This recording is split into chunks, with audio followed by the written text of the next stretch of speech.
Hi, welcome to Cover by Mama Bear. This channel is everything about beauty, decor, homemaking, and your gardening. So today is our first video, so please hit that like button and subscribe for future videos. So today's video is about planting your own pots.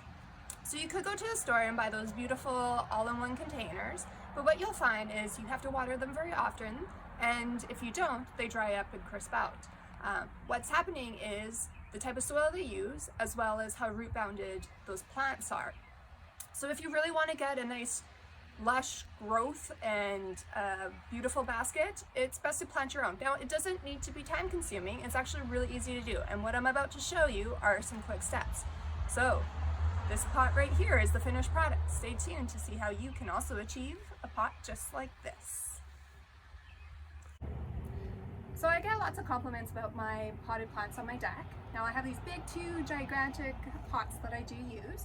I use them every year. What I end up doing is I replenish a bit of the soil. So my cameraman's gonna come up close and take a little peek here. What I've done, I've just already dug out some of it, kind of loosened up the soil from before. And what I'm going to add is straight up peat moss. So this actually ends up helping keep the moisture, as well as it makes sure your soil doesn't clump up. So then you just mix that all up in there.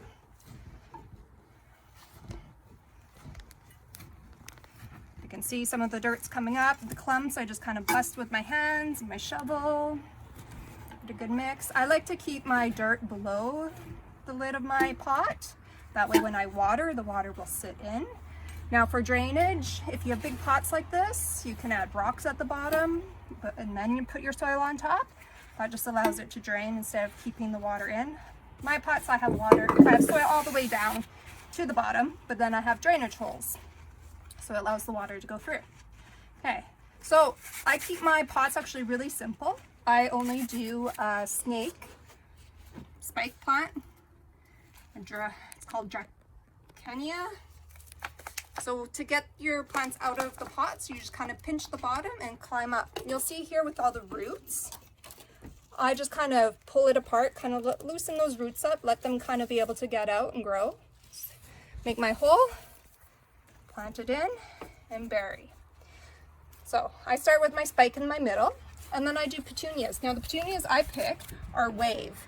Every year I change up my colors. This year I selected a yellow and white. Kind of matches my house. So they won't be like pop a color type thing, but they'll be a nice neutral blend to go with my house.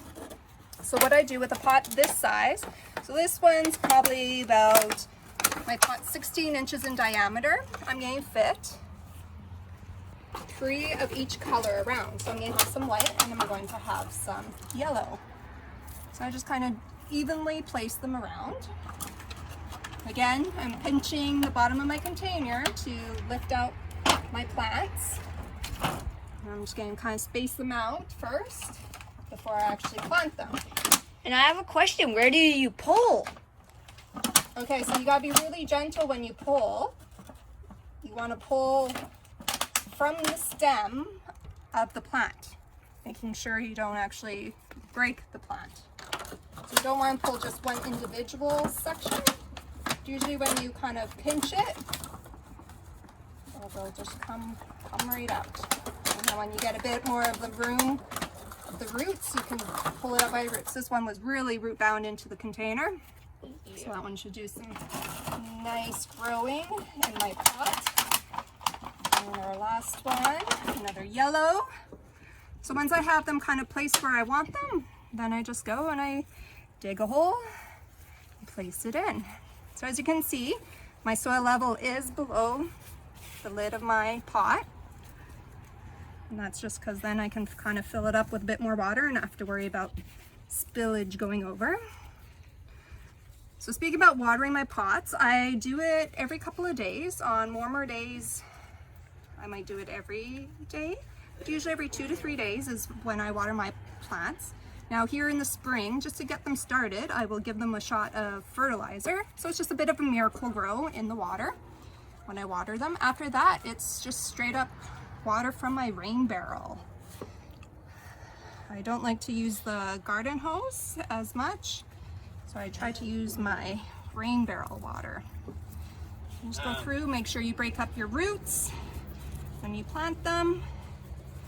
Shove the dirt all the way around and secure your plant in place. And this will give you nice, big, luscious. Like I said, the wave petunias will actually vine down. So what you'll have is you'll have a big mound of flowers as well as it trailing over the edge. Beautiful, beautiful. Simple, easy. You don't need any other more fillers or anything like that, because really once these petunias grow, it's going to be full and you're going to lose sight of your little fillers. So save your money, spend the extra money on the wave petunias, and you're going to have gorgeous pots, flower containers for your deck entrance.